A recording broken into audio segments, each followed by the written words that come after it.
Querida familia de Dios, gracia, misericordia y paz. De parte de Dios nuestro Padre y del Señor Jesús a ustedes siempre. Amén. Podemos sentar. El himno que hemos entonado, el himno número 4 del himnario culto cristiano, dice: despertad, a todos llama, del guardia fiel la gran proclama. Despierta, pueblo de David, ya la medianoche suena, venid a la celeste cena. Y para aquellos que no conocen un poco la historia del himno, les voy a contar que fue escrito por Felipe Nicolai, más o menos en el año 1598.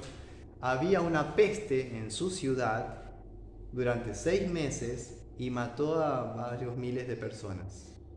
Entonces, frente a la realidad de la muerte, las personas se preguntaron, y nosotros también, ¿qué hay después de esta vida? Nosotros decimos, creo en la vida eterna. Pero en vida puede suceder que el Señor venga. Por eso también decimos que el Señor Jesús desde el cielo, desde allí, ha de venir ¿a qué? A juzgar a los vivos y a los muertos. Pero antes de ese momento de su venida, sucederá lo que dice el Evangelio. Después de aquella tribulación, a eso les invito a que vean en casa, después en Marcos 13, versículo 14 al 23, que habla de un poder mundial extranjero imponiendo su ideología, ¿sí?, anticristiana, metiéndose con la iglesia y con el culto cristiano, tratando de dominar a todo el planeta. Bueno, cuando venga esa tribulación, después de eso, ¿saben qué va a pasar? Dios mismo va a dar la señal anticipando que está viniendo, para que los creyentes sepamos que la cosa ya está cerca. Así como Él dice, cuando ustedes ven que la hoja de higuera está, las ramas tan tiernas, saben que el verano está cerca. Yo creo que por el calor que hay, ya el verano ya llegó con todo, porque dicen que mañana va a haber ¿cuántos grados de temperatura? Como 39, 35, así que cuiden sus pollos, cuiden todo, ¿sí? Cuídense del sol, del calor, pónganse bronceador. Si van a la pileta también cuídense. No se engañen, el sol está fuerte. La verdad deberíamos estar en la sombra. Pero cuando viene este gran calor, también dice el Señor, sepan que el verano está cerca, pero no en el sentido climático, sino la venida de Él. En el cielo sucederán las siguientes señales. El sol se oscurecerá y la luna no dará su resplandor. Las estrellas caerán del cielo. Las potencias que están en los cielos serán conmovidas. ¿Saben qué significa eso? En nuestro lenguaje moderno diríamos, va a haber ciertas señales de eclipses de sol, eclipses de luna y meteoritos que caerán en la Tierra, que indicarán que el universo se está conmoviendo porque el Señor vendrá a buscarnos. Será algo tan majestuoso, algo tan extraordinario que los creyentes, por la palabra de Dios, nos vamos a dar cuenta que esas señales en el cielo anticipan la venida de Cristo desde el cielo. ¿Sí? Así que cuando suceda fenómenos extraños en el cielo, en relación al sol, la luna y otros fenómenos astronómicos, sepan que el Señor ya está a la vuelta de la esquina. O como Él dice, a las puertas. O sea, ya está tocando la puerta. Dice, en el momento que Él llegue, ¿cómo va a ser esa aparición de Cristo? Verán al Hijo del Hombre que vendrá en las nubes con gran poder y gloria. O sea, todo el mundo, todas las personas del planeta van a poder contemplar a Cristo viniendo en gloria, o sea, con gran poder y majestad, como un rey que se presenta con toda su comitiva real. Y dice que vendrá en las nubes con gran poder. Obviamente no son las nubes que vemos en el cielo normalmente, son nubes de otro tipo. ¿Y qué hará ahí? Enviará a sus ángeles para juntar, recolectar, como si fuera una cosecha, ¿sí?, a sus escogidos de todas partes del mundo. Esto es importante recordar para nuestro consuelo, que aún en los momentos más difíciles de la historia, o en el último momento de esta tierra, todavía habrá cristianos. En todas partes. Porque dice, enviará sus ángeles y juntará, recolectará a sus escogidos de los 4 vientos, desde el extremo de la tierra hasta el extremo del cielo.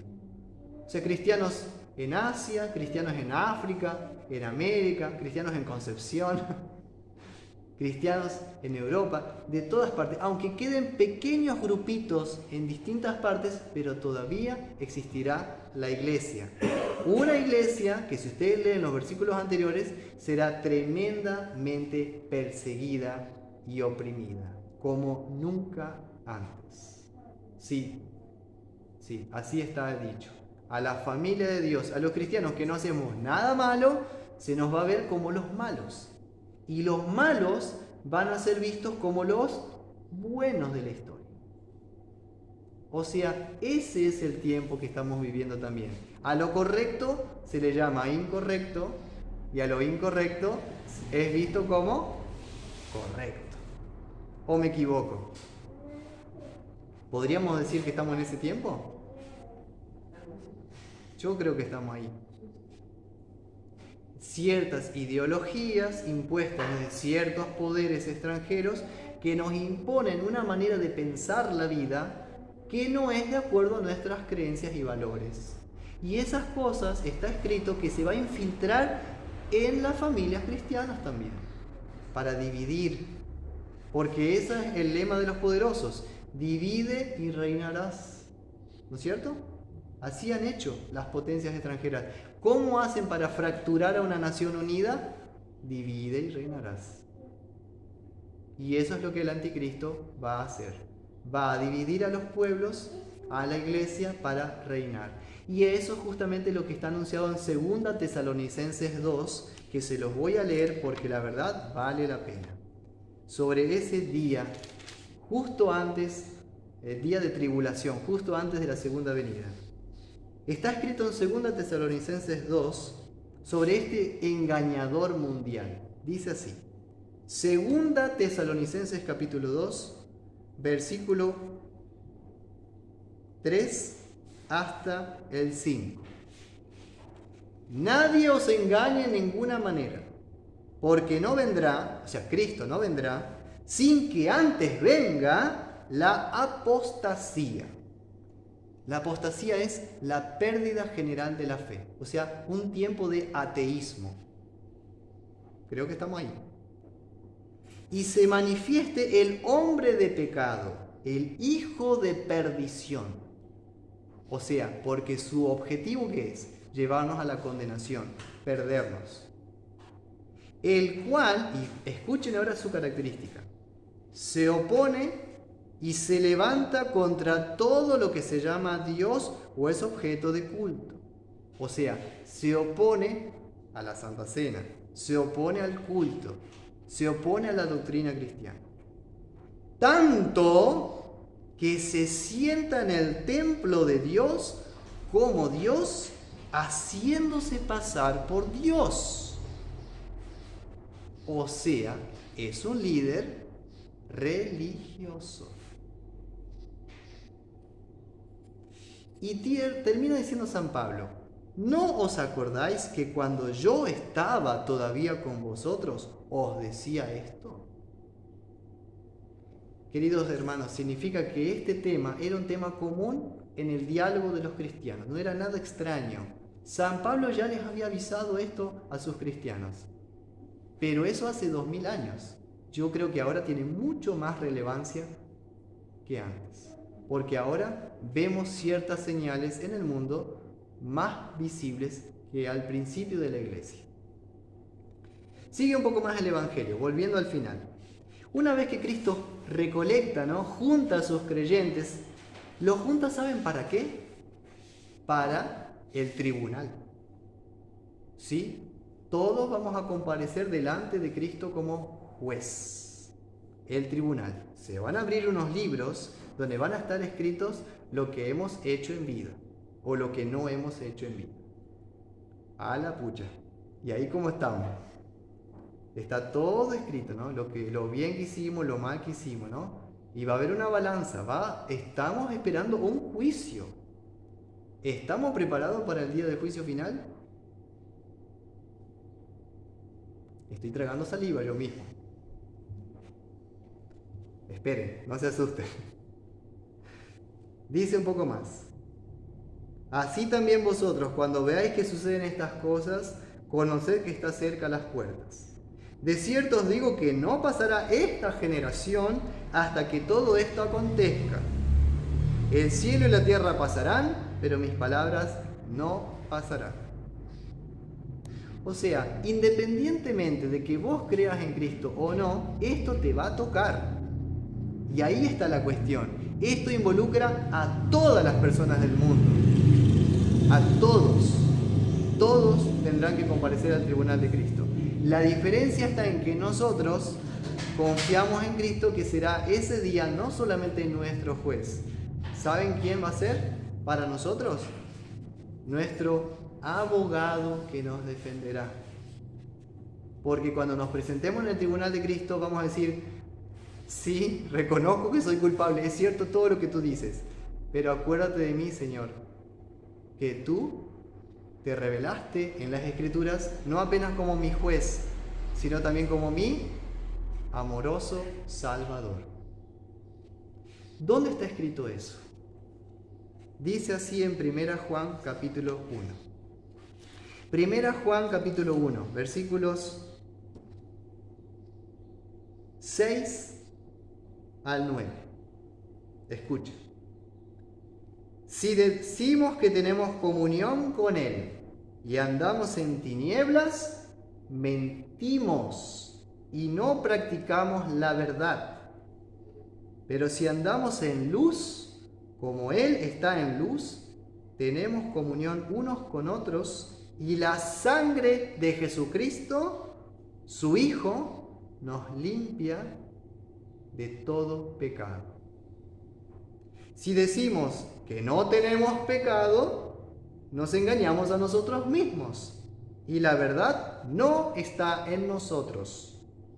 Si confesamos nuestros pecados, escuchen, Él es fiel y justo para perdonar nuestros pecados y limpiarnos de toda maldad.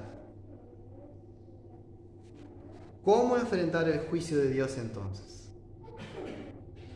Confiando en esta palabra de Dios. Confiando en que nuestro bautismo no solamente fue agua, hubo mucho más que eso. Hubo un río de vida que llegó desde el Calvario de la cruz hasta nosotros para purificarnos de toda maldad. Fuimos bautizados en Cristo Jesús para vida eterna. Cristo en su misericordia se anticipa a nuestras caídas, a nuestros fracasos, y ya nos perdona antes de haber caído, para que cuando caigas recuerdas a dónde puedes volver a mirar: en el consuelo de su pasión y cruz, en el consuelo de su bautismo y en el consuelo de su santa cena, mientras esperamos su gloriosa venida para el juicio. Y para nosotros, si nos encuentra despiertos en la fe, va a ser un día de alegría, porque sabemos lo que va a pasar después del juicio. ¿Saben qué va a pasar?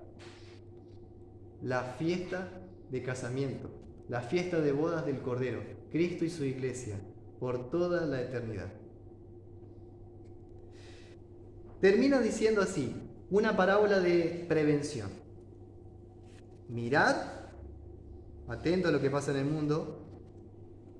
Segundo, velad, o sea, no se duerman en la fe.